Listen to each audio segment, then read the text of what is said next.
kuatkan hati. Negeri ini memanggilmu kawan. Belajar bergerak berbagi untuk negeri. Guru penggerak majukan pendidikan. Assalamualaikum warahmatullahi wabarakatuh. Selamat pagi Bapak Ibu semuanya. Yang terhormat Bapak Kepala Sekolah SMK Negeri 1 Cidaun, Bapak Muhammad Alwi MTRPI. Yang kami hormati Bapak Ibu tenaga pendidik dan kependidikan SMK Negeri 1 Cidaun. Pertama-tama kami ingin mengucapkan terima kasih yang sebanyak-banyaknya atas kehadiran Bapak Ibu semuanya dalam kegiatan pada hari ini. Puji dan syukur marilah kita panjatkan kehadiran Allah SWT yang telah memberikan kita semua kesehatan sehingga kita bersama-sama dapat berkumpul di sini dalam kegiatan diseminasi implementasi konsep budaya positif, yang mana ini merupakan rangkaian kegiatan dari kegiatan calon guru penggerak Rekognisi Angkatan 10. Salawat serta salam semoga selalu tercurah limpahkan kepada Nabi besar kita semua, Nabi Muhammad SAW. Bapak Ibu, langsung saja kita mulai acara pada hari ini dengan membaca basmalah bersama-sama. Bismillahirrahmanirrahim. Langsung saja mungkin penyampaian dari Bapak Muhammad Alwi MTRPI mengenai implementasi konsep budaya positif. Kepada Bapak Muhammad Alwi MTRPI, waktu dan tempat kami persilakan. Terima kasih Ibu Tiara atas waktunya. Assalamualaikum warahmatullahi wabarakatuh. Waalaikumsalam warahmatullahi wabarakatuh. Bismillahirrahmanirrahim. Alhamdulillahirabbil alamin. Allahumma shalli ala sayyidina Muhammad wa ala sayyidina Muhammad. Bapak dan Ibu yang saya hormati, para pendidik dan para pendidikan SMK Negeri 1 Cidaun, kita sama-sama menjadikan puji dan syukur kehadirat Allah Subhanahu wa taala atas karunia nikmat pada hari ini kita semua bisa melaksanakan salah satu kegiatan diseminasi tentang budaya positif di sekolah. Kita ucapkan syukur karena hari ini kita bisa bersilaturahmi. Yang kedua, kita bisa menuntut ilmu. Yang kedua, sholawat dan salam Allah kita aturkan kepada kita Nabi besar Muhammad SAW. Bapak dan Ibu yang saya hormati, pertama-tama saya menyampaikan pada hari ini saya ingin melakukan diseminasi tentang capaian yang sudah saya dapatkan selama mengikuti pendidikan guru penggerak. Kebetulan pada angkatan 10 ini saya diberikan kesempatan untuk menjadi fasilitator angkatan 10, kemudian diberikan kesempatan juga untuk mengikuti pendidikan guru penggerak rekognisi. Bedanya rekognisi dengan reguler, kalau reguler dia tahapannya selama 6 bulan itu terus dilakukan luring, daring. Nah, kalau di rekognisi tahapannya ini hanya pada saat implementasi dari setiap modul yang disampaikan. Nah, hari ini adalah kegiatan yang implementasi dari modul paket 1 di pendidikan guru penggerak, di mana yang akan saya diseminasikan kepada Bapak dan Ibu semua sebagai bentuk tanggung jawab saya sebagai guru penggerak, dan juga mungkin di sekolah ini sebagai tanggung jawab saya sebagai kepala sekolah yang harus saya sampaikan.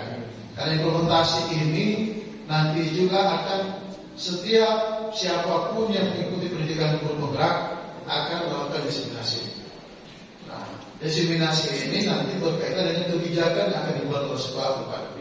Nah, salah satu kegiatan yang akan kita coba gali bersama dalam kegiatan diseminasi hari ini yaitu tentang implementasi konsep budaya positif. Nah, apa itu konsep budaya positif ini? Adalah konsep di mana ingin melahirkan nilai-nilai yang muncul dalam diri kita sendiri sebagai pendidik, kemudian peserta didik sebagai anak yang kita didik.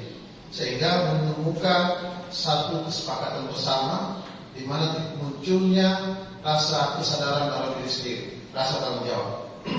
Nah, dalam kegiatan diseminasi ini, di mana yang pertama bertujuan untuk melakukan ini adalah membangun karakter positif dan nilai moral semua warga sekolah dengan membuat keyakinan kelas yang berpihak kepada murid. Karena untuk menumbuhkan budaya positif di sekolah, pertama kali yang harus dilakukan adalah adanya kesepakatan bersama. Nah, kesepakatan bersama itu adalah menumbuhkan keyakinan kita, bukan aturan atau tertib. Ya, kalau aturan atau tertib hanya dibaca dalam tulisan, tapi keyakinan kelas adalah ingin menumbuhkan kesadaran bersama antara yang memberikan pernyataan dengan yang akan melaksanakan. Nah, harapannya nanti hal ini akan kita coba tumbuhkan sehingga menjadi satu kebiasaan yang tadinya di kelas dia punya tanggung jawab, bukan hanya bersama diri saja, tetapi kita sendiri sebagai guru juga punya rasa tanggung jawab. Kalau sudah ada keyakinan ini, sudah ada kesepakatan bersama, maka implementasi ke depannya kita berharapkan lingkungan SMK punya kesepakatan bersama juga dengan peraturan-peraturan yang sudah kita buat. Kemudian kegiatan ini berupaya nanti akan menumbuhkan rasa aman, nyaman bagi semua murid ada di sekolah. Kita merasakan bersama di SMK 1 Cidaun dengan kondisi masyarakatnya, dengan kondisi anak-anak kita yang kehidupan pesisir pantai itu, ya keinginan untuk atau semangat untuk belajarnya rendah, maka di sanalah butuh kemampuan kita untuk meyakinkan mereka datang ke sekolah itu bukan sesuatu yang sia-sia, tetapi menjadi kebutuhan untuk diri kita sendiri. Nanti akan kita bahas lebih dalam tentang 5 kebutuhan manusia, ya. Sehingga memotivasi dia, memberi motivasi dan semangat belajar, ya. Kemudian mencegah mengatasi perilaku bullying, ya. Karena ini menjadi aturan yang harus kita sepakati bersama. Jadi jangan sampai muncul di SMK 1 Cidaun ada kalimat-kalimat yang arahnya akhirnya merendahkan orang lain, yang disebut dengan bullying, perkataan, tindakan, sikap. Nah, ini akan kita coba gali bersama. Yang keempat adalah bagaimana kualitas interaksi dan komunikasi antara individu di sekolah. Nah, ini yang sudah hilang, yang akan coba kita temukan kalau budaya positif ini sudah kita munculkan. Saat guru berpapasan dengan murid, kita upayakan dia tidak menghindar. Artinya bersalam, mengucapkan salam, kemudian cium tangan. Kan budaya-budaya itu sebenarnya sudah muncul saat itu oleh pendahulu-pendahulu kita atau dari moyang kita, atau para pengajar kita. Ya, kita perasaan dulu juga sekolah, hal itu kalau ketemu dengan guru cium tangan, salam. Tapi sekarang itu budaya kita. Sehingga itu yang coba kita munculkan kembali. Kemudian bagaimana anak punya perasaan dan tanggung jawab untuk membersihkan ruangan kelas. Sekarang budaya itu sudah hilang. Malah disuruh membersihkan kelas dianggap sebagai nanaunan anak saya ada ke kelas cuma kita harus bersihkan. Karena itu adalah pembelajaran tentang bagaimana dia punya tanggung jawab terhadap lingkungan dia. Kesadaran dia dalam melaksanakan apa yang sudah menjadi aturan yang dia buat sendiri. Nah, ini yang coba kita gali bersama. Dia sampah, dia punya kesadaran pengambil. Nah, contoh-contoh itu harusnya dimunculkan oleh kita sebagai pendidik. Kemudian juga kaitannya menemukan pemahaman konsep nilai positif bagi seluruh warga sekolah. Maksudnya, ya Bapak Ibu sebagai rekan sejawat saya, walaupun saya sebagai kepala sekolah, Bapak Ibu adalah rekan sejawat saya. Karena apa? Kemampuan sekolah, maksudnya sekolah untuk munculnya mutu sekolah yang lebih baik adalah munculnya kolaborasi bersama. Kalau kepala sekolah tidak bisa menerapkan konsep yang dia buat apabila tidak didukung oleh Bapak Ibu sebagai rekan saya untuk bisa menunaikan dari mutu sekolah tersebut, ya. Kemudian menumbuhkan budaya positif membuat keyakinan kelas, memberikan kepada murid, kemudian menciptakan lingkungan belajar yang menyenangkan dan aman bagi murid. Arahnya ke sana. 3 hal ini akan kita temui. Saya baca sedikit.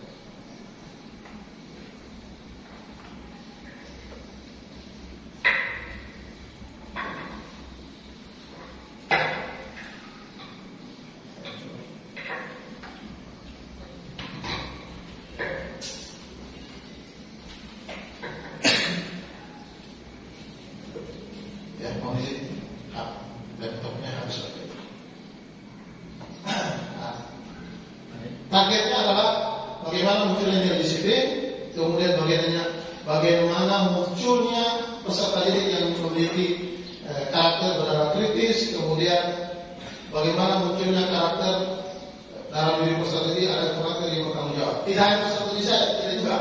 Nah, tiga hal yang ingin kita capai dalam hal bagaimana budaya positif diterapkan di SMP 1 Cidahu. Kemudian tolak ukurnya tentunya 4 hal ini nanti. Saya juga lagi menyusun bagaimana dia punya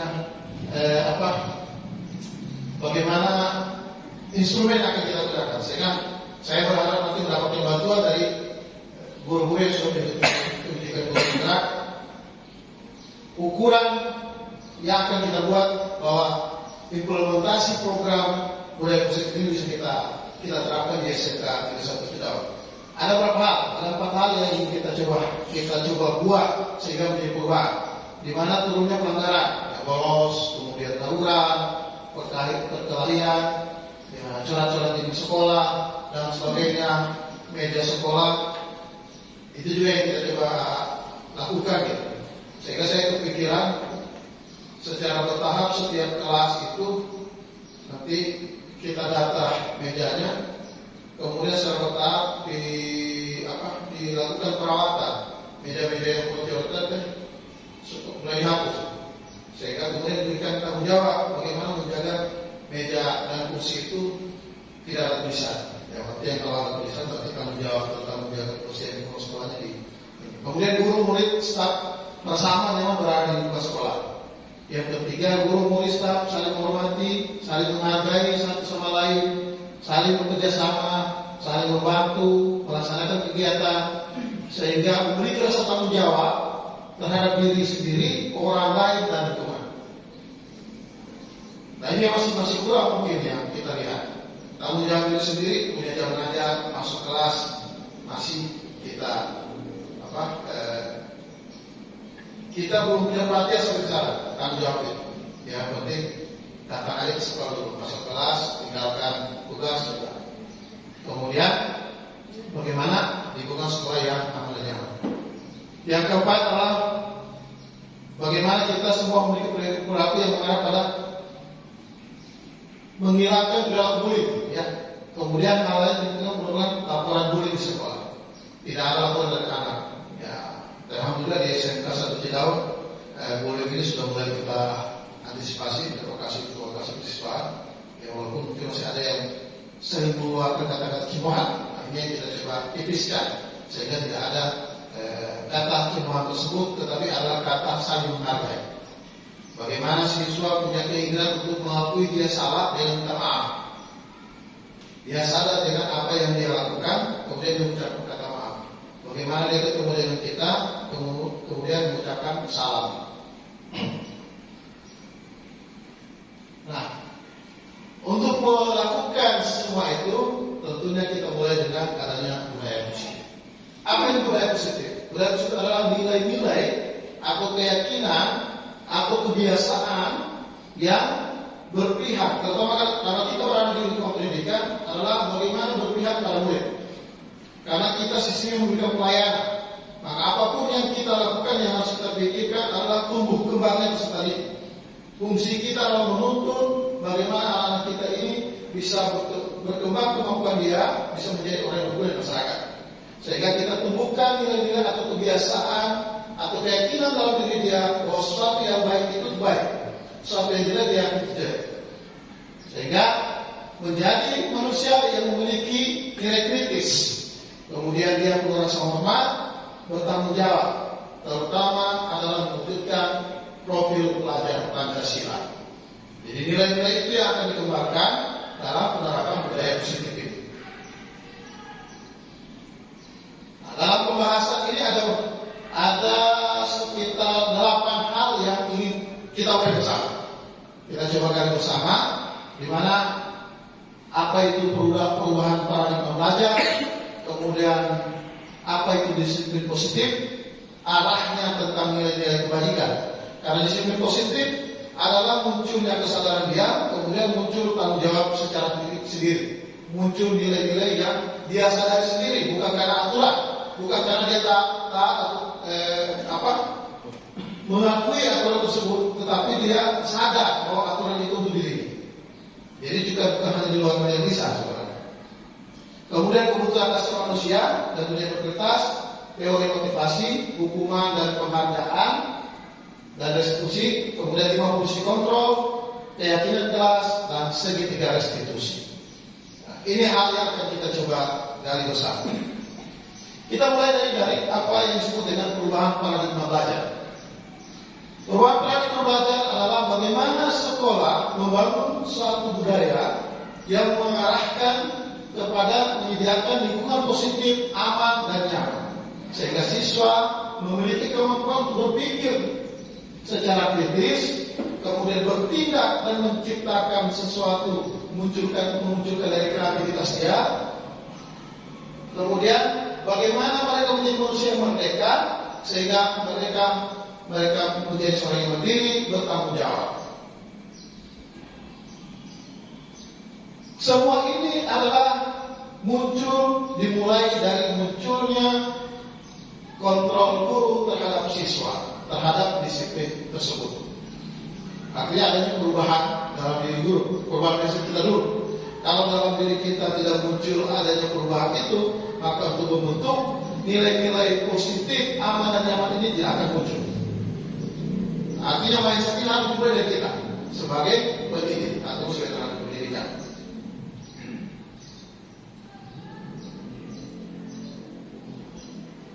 Ada satu teori yang menyatakan teori tabula rasa.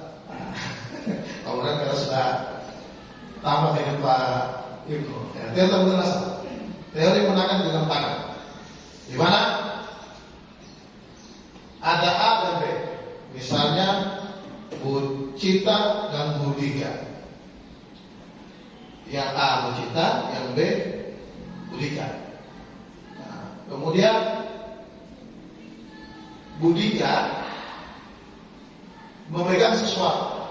Kita bahas seperti sobetas dari kertas, terus sebentar sesuatu, kemudian digenggam erat-erat. Budika memegang sesuatu. Kemudian Budika ingin lihat apa yang dipegang oleh Budika. Kalau menggunakan teori ini, ada beberapa hal yang akan dilakukan manusia. Membujuknya dengan sesuatu yang lebih baik gitu ya, supaya dia bisa mengerjakan, atau menekannya, mengintimidasi. Dia bukan alih sekali. Nah seperti itu yang kita lakukan. Bahwa kalau menggunakan teori ini, bahwa tanah yang digenggam benda tersebut kemudian dibuat kepala, maka yang terjadi akan seperti ini. Beberapa hal yang akan dilakukan manusia: membujuk, mengancam, menghardik, merayu, menyuap. Tergantung kitanya. Sebagai guru pun kita akan demikian kepada peserta didik. Pada saat proses pembelajaran, memberikan penekanan kepada mereka, proses kita meyakinkan itu seperti apa gitu. Ada di mana kita? Membujuk dia supaya mau belajar bersungguh-sungguh, mengajar kalau kamu tidak ikut pelajaran saya, kamu tidak kasih direct. Kemudian menghardik, kamu tidak pernah hadir di sekolah, bagaimana bisa belajar gitu. Nah, seperti itu sebenarnya kalau kita bisa teori. Kemudian merayu, ayo ikuti pelajaran ibu. Kalau kamu ikut, nanti kamu akan seperti ini. Menyuap, ya kalau kamu ikut pelajaran ibu dengan baik dan sungguh-sungguh pasti nilai kamu bagus. Tapi tidak muncul nilai kesadaran dalam diri dia bahwa dia ingin mengikuti ini, punya perubahan dalam diri dia. Ada ilmu yang dia dapatkan, terutama bakat yang terkenal dalam diri dia. Sehingga dengan menggunakan teori ini, kita menempatkan diri kita berada di posisi mana kita untuk peserta didik kita saat ini. Dengan menggunakan teori tabula rasa ini, menggenggam sesuatu. Nah, kita jawab seperti ini. Bu Rika, apakah Anda atau Bu Cita membuka kepala tangan Mengapa? Apa alasan Anda dan atau B itu atau Bu Cinta membuka kepala tangan tersebut? Yang kedua, apakah Anda atau menutup kepala tangan? Nah, dari Bu Dika, dari pertanyaan 1, 2, 3, yang 1, 2 gimana? Posisi Bu Dika. Saya beri contoh posisi Bu Dika yang A, posisi Bu Cinta B.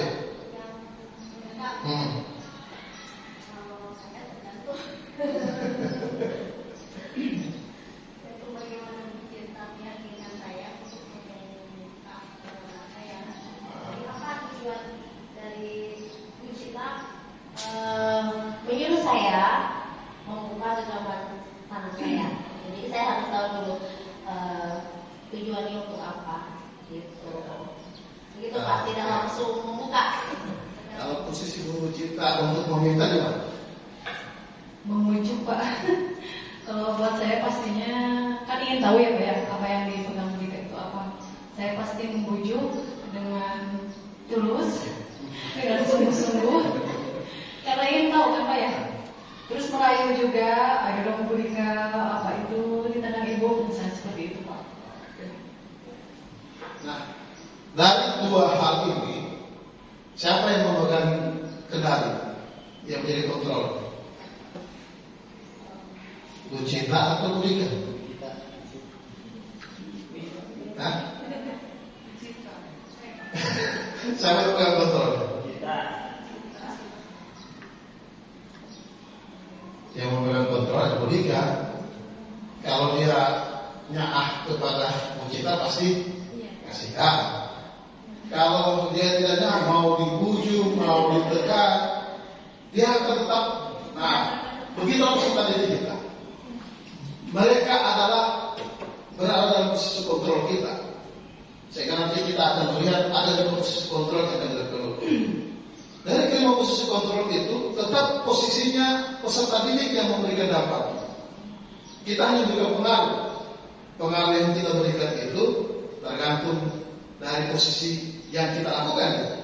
Namun Dika tadi dengan Bu Cinta, kalau Dika mau dibujuk, kalau dia tidak terima, tetap tidak dibuka. Orang generasi orang wah gitu ya, walaupun teman dekat ya.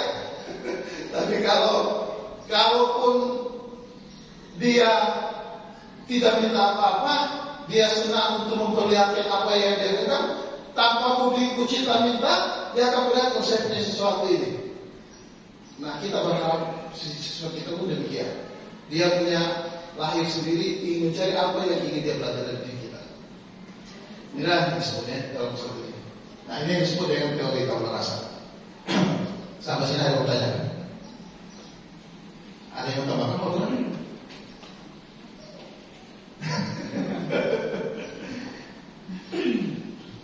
Oke, kita lanjut ya. Nah, dalam teori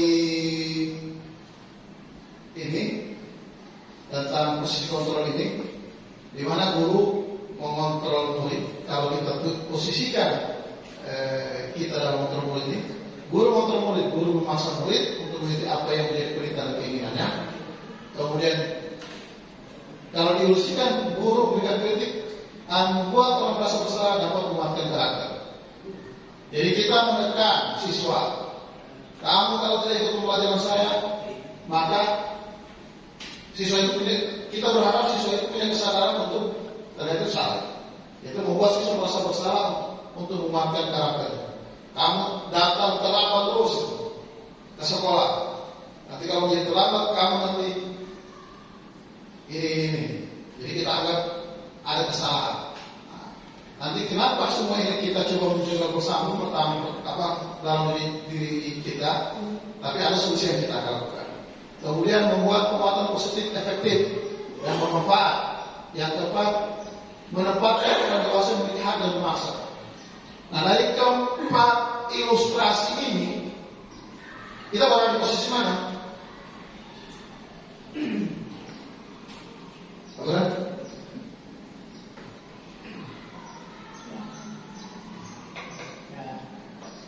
Saya berubah ya Pak Ali, kebetulan saya sudah ikut CGP ya. Dulu sebelum saya ikut CGP, yang keyakinan saya bahwa saya berkuasa atas murid. Jadi menurut saya bisa mengontrol aku yang Polri, gitu ya.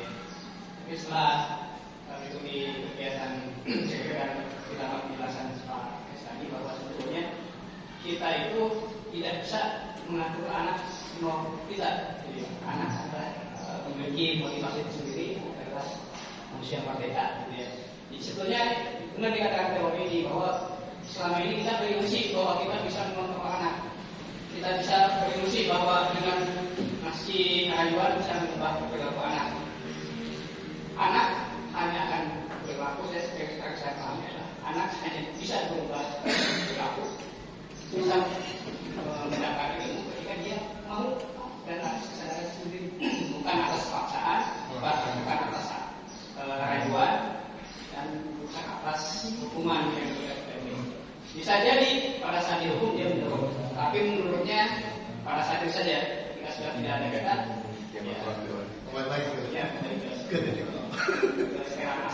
kembali ke setelan pabrik. Oke, terima kasih Pak Quran. Jadi dua hal yang di atas yang mungkin saat ini bisa kita lakukan. Nah, dua hal yang di bawah, mari yang kita akan lakukan ke depan, ya. Artinya semua memberikan penguatan yang penting dan bermanfaat. Guru dapat dengan memberikan tujuan ke siswa, bertujuan untuk menguatkan karakter sehingga dia punya kesadaran sendiri untuk berubah, gitu ya. Kemudian kita menempatkan posisi mereka melihat dan terhadap dirinya sendiri. Kemudian dia mau untuk melakukan dengan rasa sadar tentang apa yang harus dilakukan. Seperti itu ya. Oke. Nah, kita bicara tentang disiplin. Disiplin itu adalah bagaimana membuat orang, kalau dalam bahasa artinya adalah sebenarnya dimulai dengan belajar. Kemudian bagaimana dia ingin menata dirinya sendiri menjadi lebih baik sebagai disiplin. Ada aturan yang mengikat. Nah, dalam disiplin itu bagaimana kita menggali potensinya menuju sebuah tujuan apa yang harus dihargai. Yang kedua, dilakukan seseorang pada orang lain untuk mendapatkan kepatuhan. Misalnya kita membuat tata tertib, tapi tata tertib yang kita buat selama ini adalah top down, artinya kita yang merancang sendiri, memaksa harus begini, harus begini, harus begini. Nah, ini yang harus nanti kita coba rubah. Lihat teori di sini positif menggunakan teori kontrol atau teori pilihan dari William Glasser ini ya, yang dipakai untuk menunjukkan budaya positif ini. Di mana dalam teori ini ada dinyatakan bahwa kita itu tidak bisa mengontrol orang lain, tapi diri kita saja yang bisa mengontrol diri kita. Begitu pula kali bahwa dia tidak bisa kita kontrol, tetapi diri dia harus dalam diri dia sendiri kontrol. Itu yang harus kita temukan. Nah, pada saat kita tidak menjaga posisi kontrol itu, maka dia akan mengarah kepada nilai-nilai kebaikan atau nilai-nilai menjadi tidak baik, ya. Sehingga disiplin bertujuan untuk menumbuhkan budaya kontrol tersebut dalam diri anak, ya dalam diri kita sendiri sebenarnya juga, sehingga dia bisa menggali potensi. Karena setiap manusia itu mempunyai potensi minat bakat. Nah, untuk munculnya potensi dan minat bakat itu dimulai dari menegakkan disiplin dalam diri dia, posisi kontrol yang harus dikuatkan, sehingga bertujuan nanti menjadi orang yang tumbuh dalam dirinya kesadaran tentang nilai-nilai kebaikan. Apa nilai kebaikan itu? Adalah nilai-nilai yang didasari oleh rasa kesadaran dalam diri sendiri, nilai tanggung jawab, nilai merasa nyaman dengan sesuatu, gitu ya, merasa aman dengan sesuatu. Nah, itu yang kita. Nah, semua perilaku itu punya tujuan, mau yang baik ataupun yang tidak baik, kita harus paham. Dalam teori pilihan ini ada sebuah teori motivasi. Untuk mencapai tujuan itu, yang pertama bahwa kalau dia jahat, dia tidak ingin dihukum, menghindari hukuman. Tapi kalau dia ingin tujuan yang baik juga pun, dia ingin apa yang dia capai, ingin mendapatkan hadiah atau imbalan. Jadi setiap sesuatu yang dilakukan, begitupun kita ya. Saya pun demikian mungkin membuat satu untuk menyukai sekolah punya tujuan ingin menunjukkan reward gitu. Nah, tetapi reward ini yang harus kita antisipasi bahwa reward ini memberikan dampak yang lebih baik, bukan reward menjadi orang yang sombong. Nah, kemudian yang ketiga adalah ingin dihargai, menghargai diri sendiri. Dia harus sadar dengan apa yang dilakukan, dia harus sadar dengan diri sendiri. Kemudian dari dalam, yang dari luar, yang ekstrinsic, kemudian dari dalam intrinsik adalah nilai kebajikan universal, yaitu rasa tanggung jawab, rasa sadar dalam diri sendiri. Nah, ini bisa kita tumbuhkan dengan melakukan keyakinan kelas. Keyakinan kelas kita buat adalah keyakinan bersama di kelas yang kita ajarkan. Nah, saya pun kita bicara tentang ilmu sekolah ya, keyakinan kita di SMK 1 Cidaun. Kemudian model berpikir menang-menang, kemudian kolaborasi dan konsensus untuk menciptakan kuliah-kuliah baru. Ini adalah tentang metode tentang pengambilan keputusan. Nanti akan dipelajari tentang bagaimana menentukan yang memberikan dampak terhadap sesuatu. Apa yang disebut dengan dilematika ya. Untuk melahirkan itu, kita harus memahami yang disebut dengan 5 posisi kontrol. Inilah 5 posisi yang ada dalam diri kita sebagai guru saat ini. Sini muncul. Sebagai penghukum, sebagai pembuat rasa bersalah, sebagai teman, sebagai pemantau, sebagai manajer. 5 hal ini yang sering kita lakukan sebagai guru, menempatkan posisi kita. Baik, saat ini berada di posisi mana? Dari kelima ini.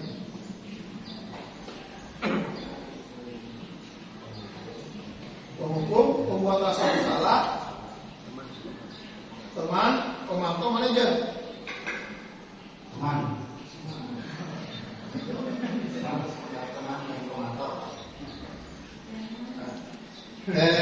Penghukum itu setiap siswa bersalah kita hukum, kita tidak hukuman terlambat, data terlambat, usaha itulah sebagai penghukum ya.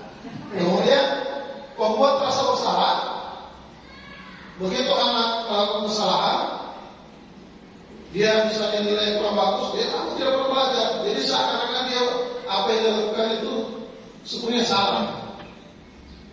Kenapa kamu tidak paham dengan pelajaran ibu? Tadi ibu mengajar, kamu tidak perhatikan saat ibu mengajar. Jadi dia tidak paham akibat kesalahan dia. Kita buat seperti itu. Nah, itulah posisi kadang-kadang yang kita lakukan, membuat rasa bersalah seperti itu. Nah, kemudian sebagai teman adalah di mana kita melakukan pendekatan dengan anak. Kalau dia terlambat, kenapa kamu terlambat? Apa yang membuat kamu datangnya terlambat? Jadi seperti teman seperti itu. Untuk orang bisa melakukan seperti itu kan?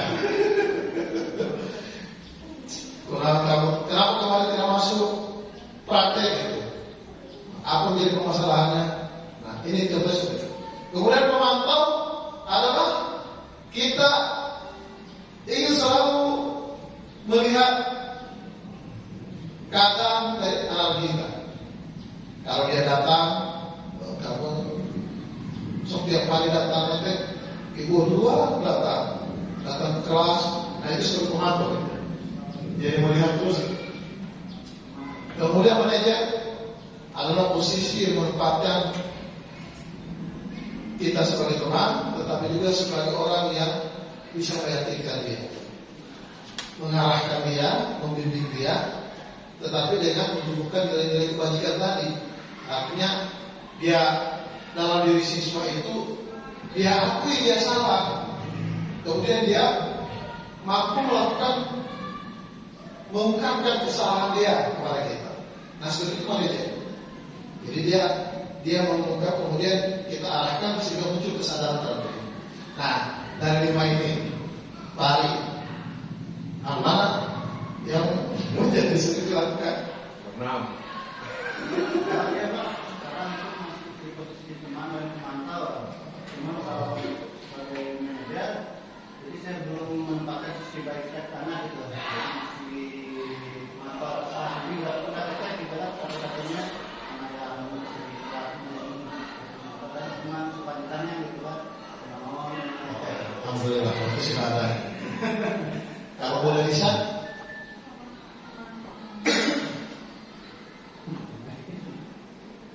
di mana posisi sekarang? 2, 3, 4 ya? 3, 4. Ya, terima kasih. Artinya mudah-mudahan kita tidak masuk di 1, 2 tuh. Walaupun mau ucap semua hukum, semua itu. Terus ada apa budaya positif diharapkan guru itu berada di posisi teman, kemudian pemantau, dan lebih baik kalau manajer. Ini yang diharapkan. Jadi yang 2 di atas itu pemikul dan pembuat rasa bersalah. Kalau berdasarkan teori kelompok ini, kalau kita hukum anak, belum tentu anak mau berubah didasari oleh keinginan dia sendiri.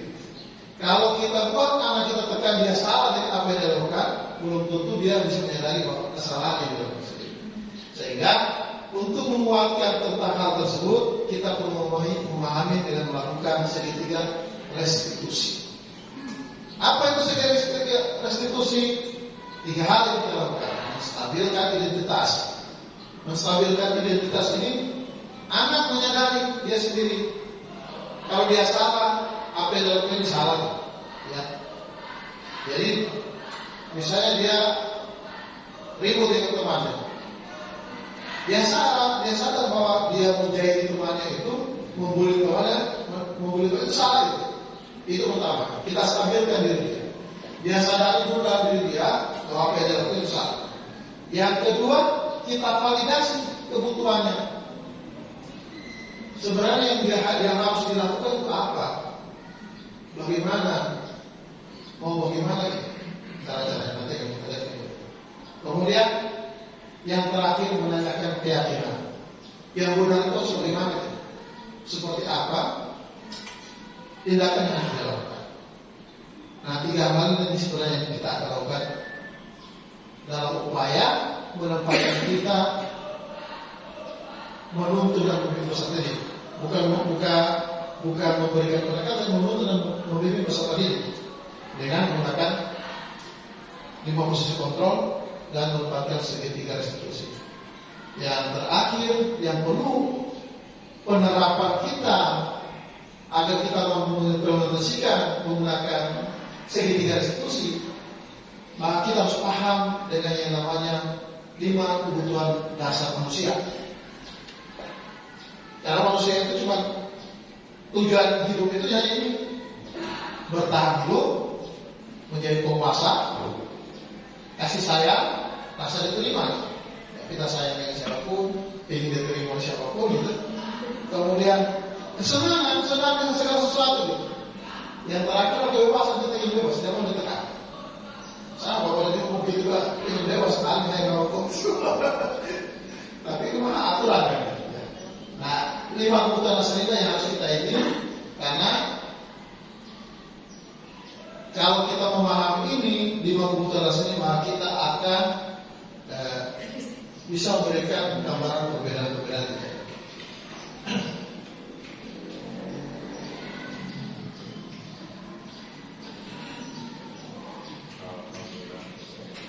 Nah, 5 kebutuhan dasar itu ya dia bebas, seperti guru, kemudian penguasa seperti matahari, bisa diketahui orang ini hebat gitu ya. Kemudian kasih sayang, ya bertahan hidup, kemudian kesenangan ya. Dan semuanya ada dalam diri kita ya. Karena memang ini dasar. Kita harus paham bahwa anak-anak didik kita pun demikian. Mereka juga ingin bebas, ya ingin merasa berkuasa. Salah satu masa berkuasa kan, kita sudah akan dia untuk pegang ya kita ambil. Tapi masa berkuasa gitu. Kemudian ya kasih sayang ya. Dia sebenarnya diperhatikan. Salah satu bentuk perhatian dia mungkin dengan gitu. kemudian ya, rasa berterima ya, bahwa apa yang diberikan itu ini harusnya diucapkan terima kasih.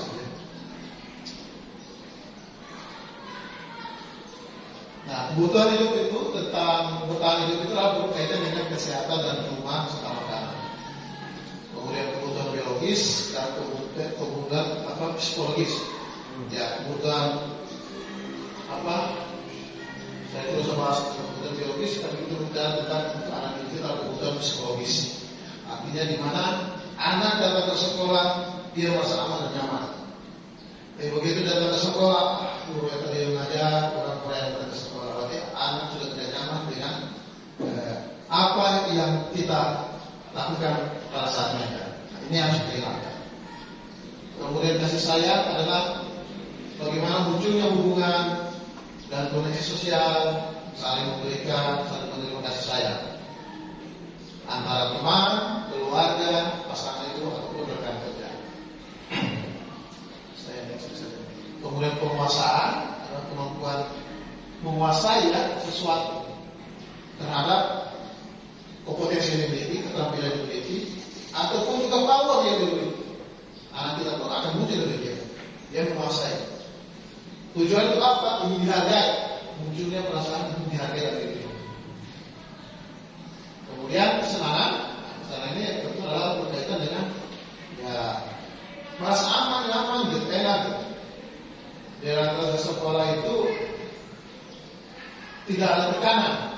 Bahwa datang ke sekolah itu bermain, bisa tertawa ria, tidak termenuhi dengan tugas.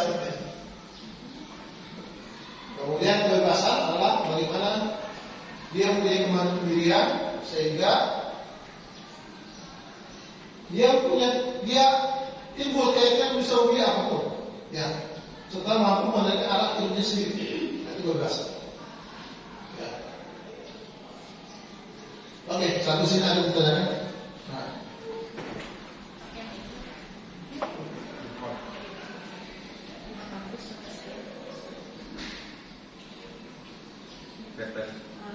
Mohon izin bertanya Pak, mengenai budaya positif. Pertanyaan saya tidak sih sebenarnya, bagaimana sih Pak cara untuk memunculkan budaya positif, dan menurut saya ini hal yang paling sulit, bagaimana kita dapat memelihara budaya positif tersebut agar tumbuh menjadi sebuah kebiasaan. Barangkali Bapak bersedia untuk sharing dulu Pak. Terima kasih. Baik, sedia. Terima kasih Pak Pres. Kaitannya dengan budaya positif,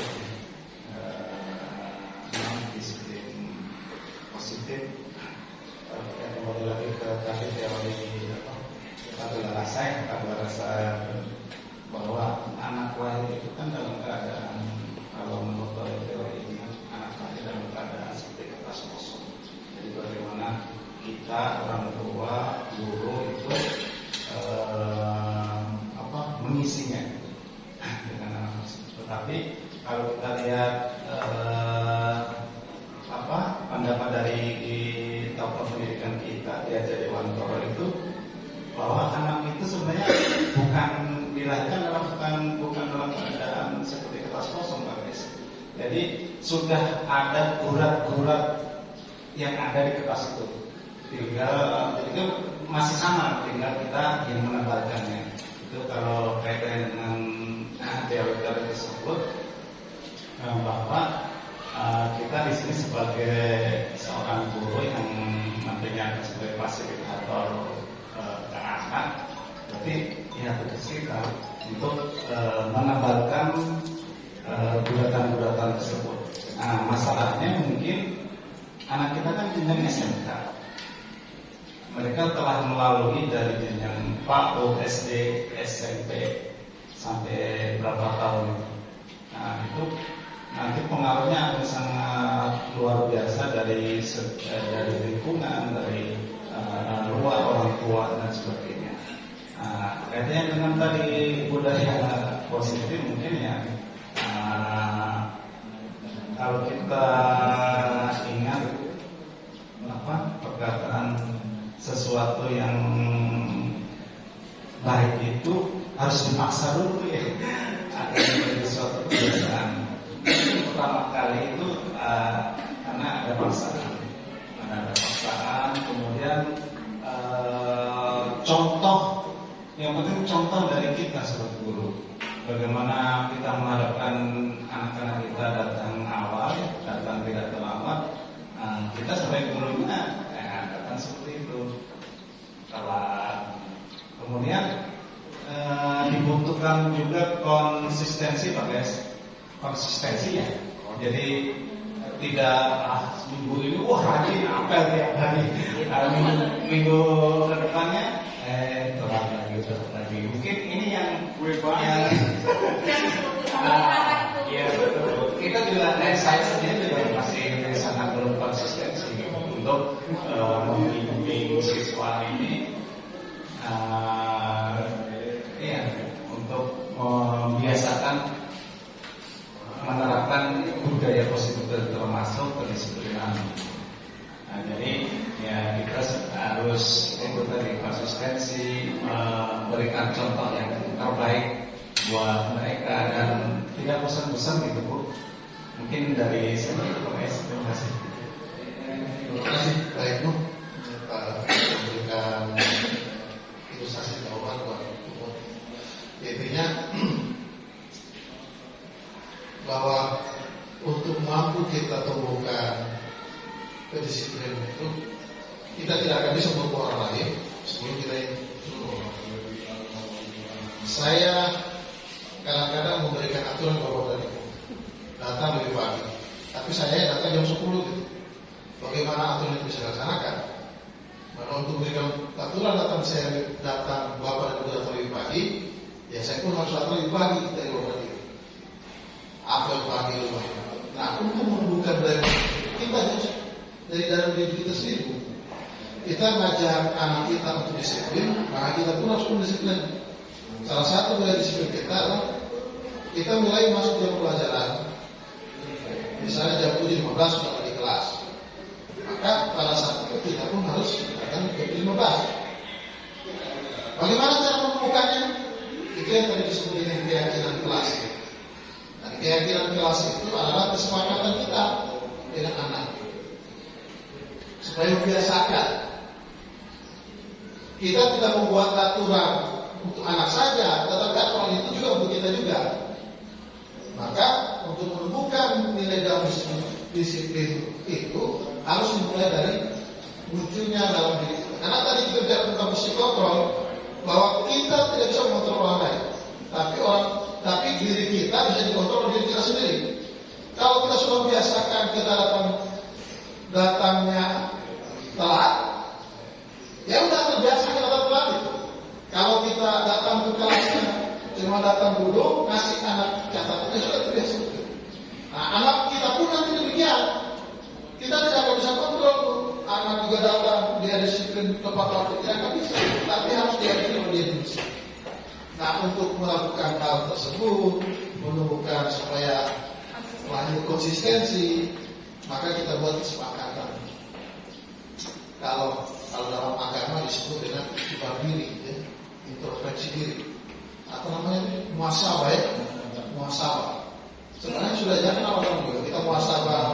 Bangun jam 2 malam, saya di selama di sholatnya masih lalai. Saya juga kadang-kadang masih itu, tapi kadang-kadang tidak sadari. Bangun jam 3 teh anak habis sholat itu tapi tidak muhasabah diri. Padahal tujuan untuk muhasabah diri itu untuk diri. Sebenarnya dalam agama seperti itu ya. Nanti bisa dicoba seperti itu Bukti. Dimulai dari diri dulu kita. Kita sebagai tersangka itu konsistensi.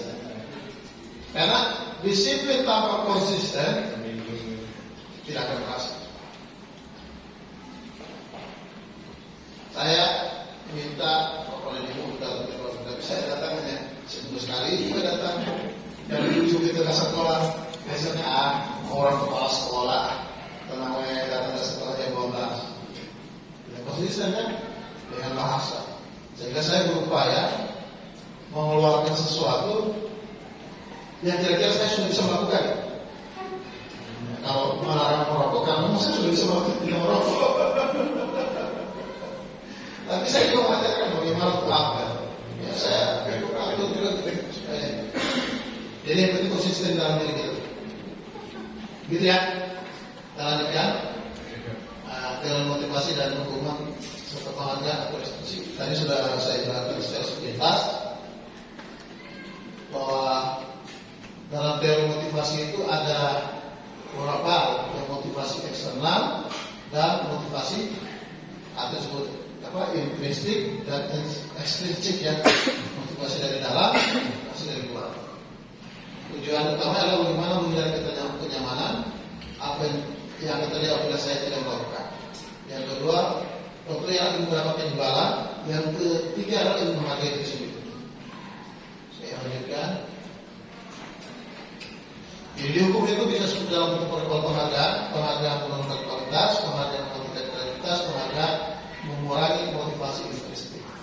Kadang-kadang kita sering memberikan reward, tapi reward itu bisa jadi malah menurunkan semangat. Kalau dia sudah selesai, gitu ya. Kemudian sudah dapat reward, sudah. Kalau kita tidak punya motivasi dari luar lagi, cuma karena dari kita saya sudah dapat hadiah, sudah selesai. Nah, anak kita pun demikian kadang-kadang. Begitu kita sudah kasih reward juara, ada anak-anak itu sudah sampai situ saja, akhirnya menurunkan kreativitas dia. Nah, ini harus kita lupa.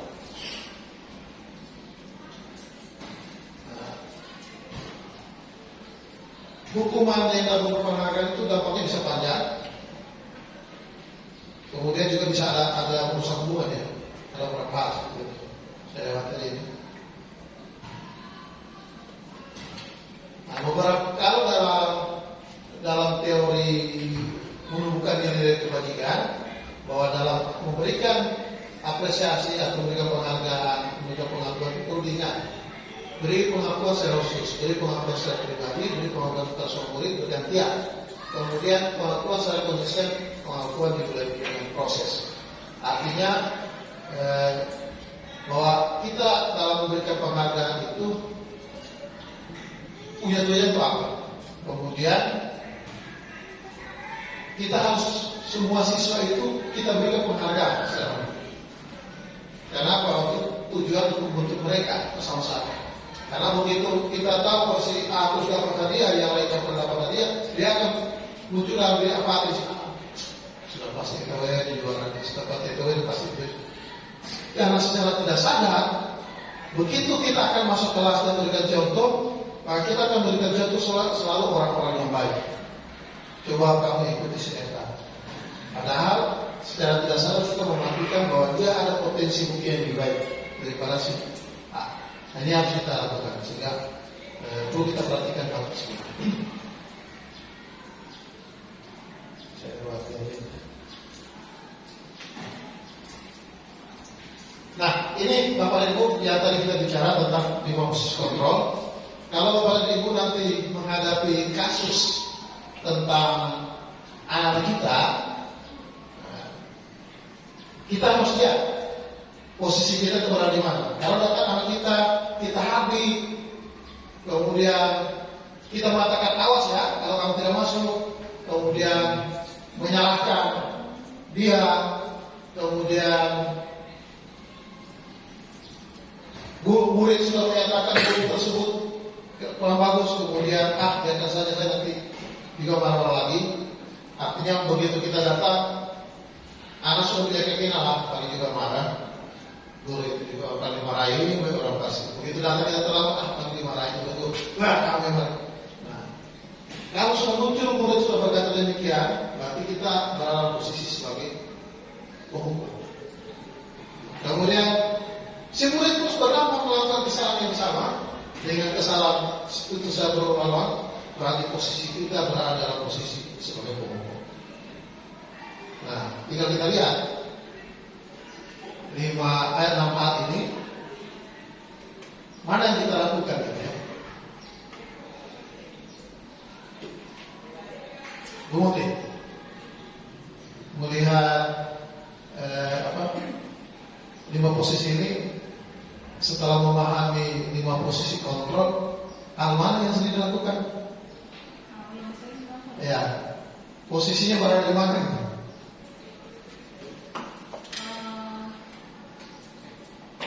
Ya, saya. Nah, jujur aku.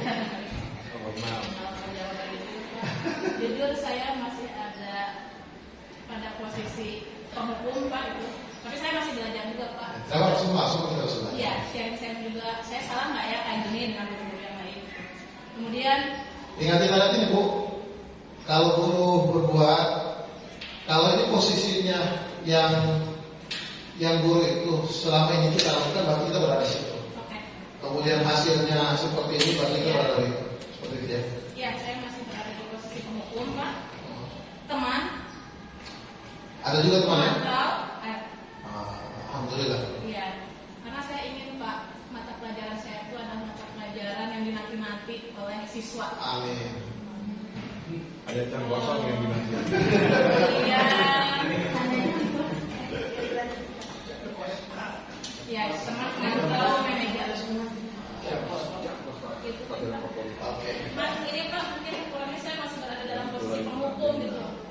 Nah, nanti setelah mengetahui ini kan, secara perlahan kita coba ubah. Ya. Jadi kalimat-kalimat yang tadinya menghardik kita gantikan dengan menanyakan alasan.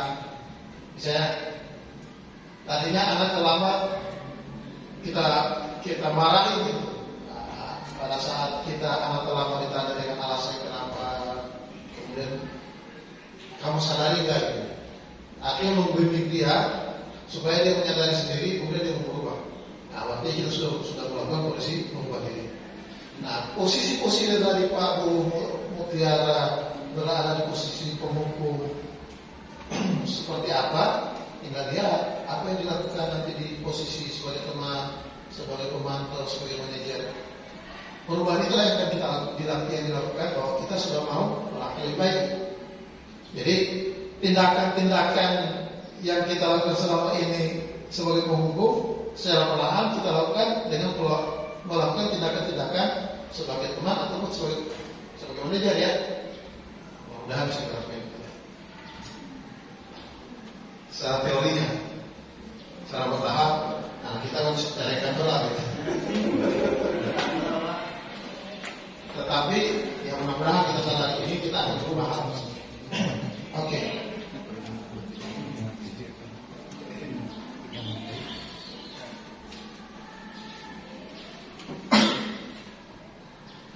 Nah, untuk menemukan itu kita melihat yang disebut dengan keyakinan kelas. Apa itu keyakinan kelas? Adalah bagaimana peraturan-peraturan, misalnya selalu kembalikan hukum, muncul tanggung jawab, kemudian dilarang mengganggu orang lain itu akan muncul keyakinan menghargai orang lain, hadir tepat waktu 15 menit, dia akan menghormati orang lain dan berkomitmen, kemudian dilarang melakukan kekerasan, bahwa dia menyadari bahwa itu akan memberikan keselamatan, kemudian menghormati orang lain, dilarang menggunakan narkoba, bahwa itu adalah kesehatan, kemudian bagaimana menunggu atau antri, menghormati orang lain, bersabar, menggunakan masker itu untuk keselamatan, jangan lari-lari untuk keselamatan. Artinya setiap aturan itu harus ada nilai apa yang muncul. Nah, nilai keyakinannya seperti ini. Nah, kita bisa lakukan seperti ini.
Oke, seperti itu ya dalam hal untuk membuat kesepakatan kelas. Jadi ditanya para anak apa yang akan mereka sepakat lakukan, bagaimana tujuannya, untuk apa keyakinan yang didapatkan ya. Seperti itu ya. Nah, untuk melakukan segitiga restitusi seperti ini salah satu contoh.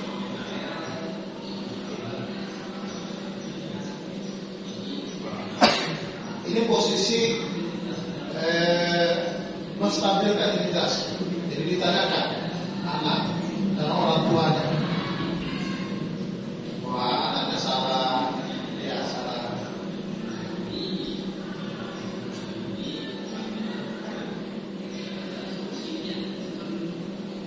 Jadi membutuhkan itu menjadi kesamaan maksudnya.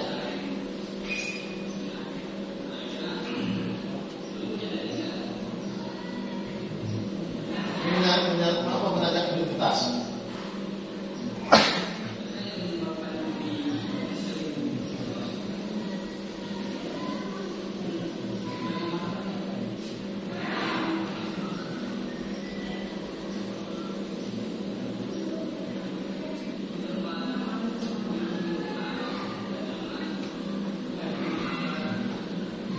Kemudian pas itu ada kasus di kegiatan sudah selesai dengan menggunakan segitiga. Nah, alhamdulillah dapatnya bagus. Gimana dapatnya bulan sekarang gimana? Nah ini kasus yang saya dapat di kelas tulisannya baru kemarin ya Pak. Jadi dia kalau sering kesiangan, maka saat ini masuk kelas. Nah, makanya saya mencoba menangani siswa ini dengan melaksanakan institusi ya. Jadi awalnya dengan koordinasi dengan cabang menstabilkan identitas.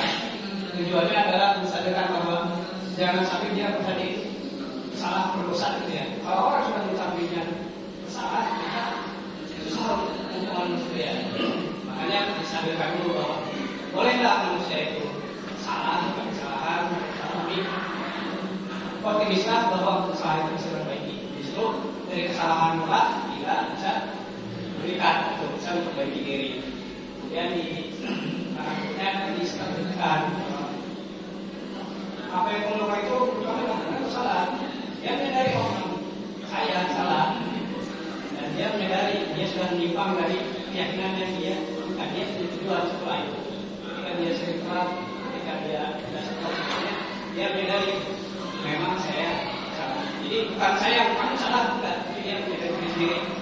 Itu nah, setelah itu baru langkah selanjutnya adalah kembali menegakkan keyakinan dia. Kamu punya tujuan. Bagaimana untuk langkah-langkahnya setelah kamu sadar? Maka inilah tahap kita sedang merancang ke depan bagaimana caranya supaya kamu tidak kesian lagi. Menurut solusinya juga ada orang tuanya, gitu ya. Jadi ada semacam perencanaan bahwa mulai besok pakai alarm, kemudian ibunya siap bantu dan sebagainya. Dan dengan adanya solusi yang berasal dari siswa dan orang tua yang bersama, alhamdulillah ada perkembangan besar gitu ya. Kemudian dia termasuk siswa yang rajin.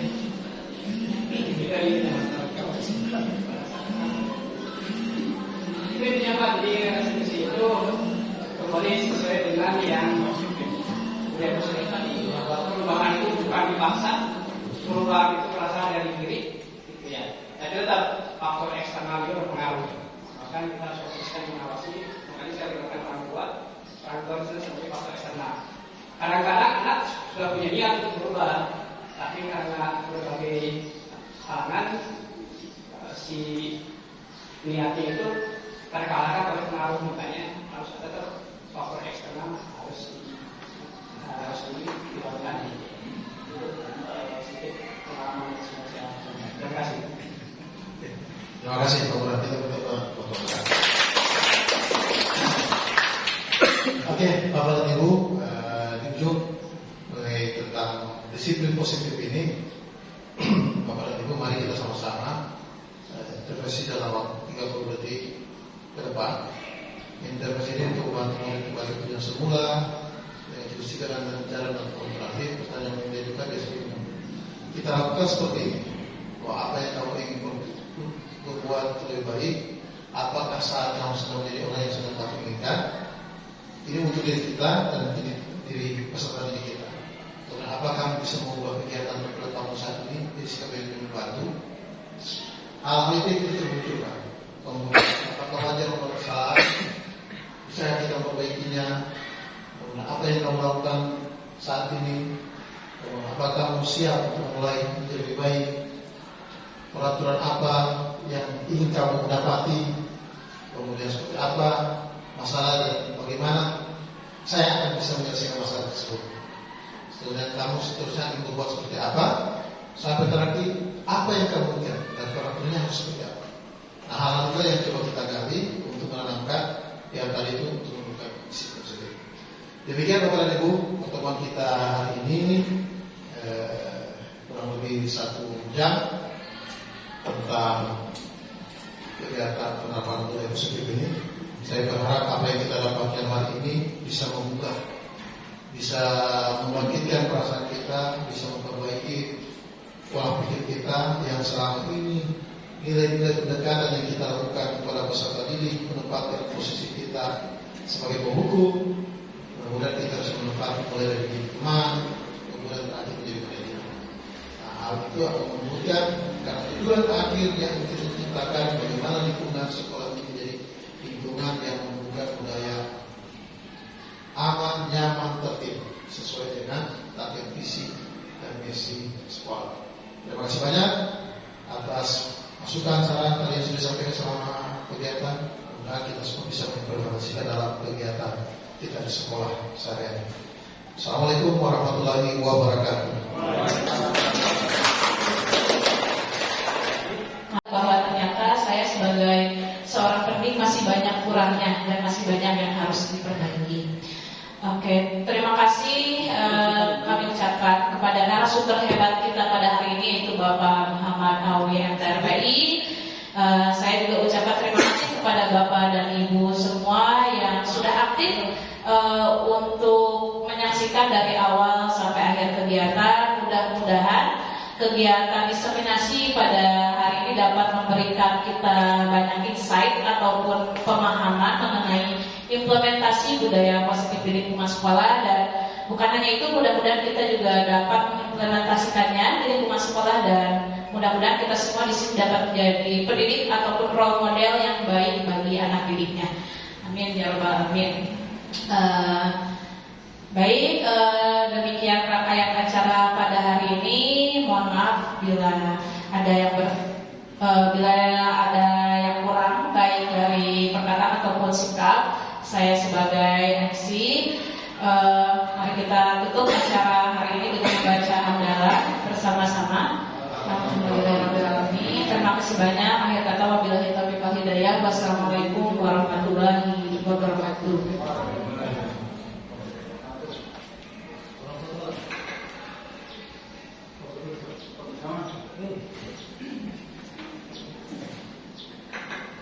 Mari kita foto bersama ke depan semua. Bapak Ibu, mari kita foto bersama dulu. Bermasa-masa di belakang kita.